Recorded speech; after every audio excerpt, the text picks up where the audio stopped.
Alright, welcome to this new 1-minute JavaScript video. My name is Yoav, and this time we're talking about assignments in JavaScript.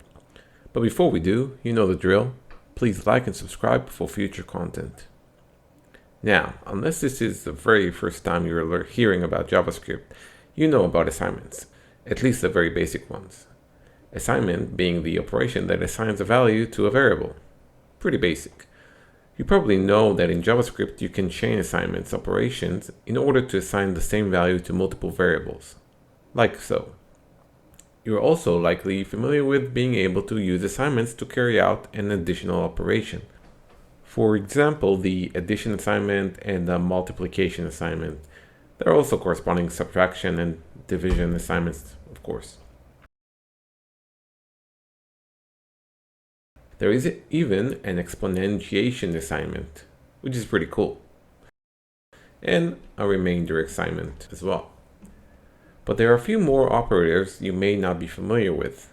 Lucky for you, you came to the right place. One such operator is the logical AND assignment, only assigning the value in case the existing variable value is truthy. And of course, a matching logical OR assignment, assigning value only when the existing value is falsy. Now you can shorten this type of check seen in many places. And last but not least, the nullish coalescing assignment, only assigning a value when the existing value is nullish, meaning null or undefined. I'll also mention there are a few bitwise operation assignments, but you can read about those yourselves. That's it.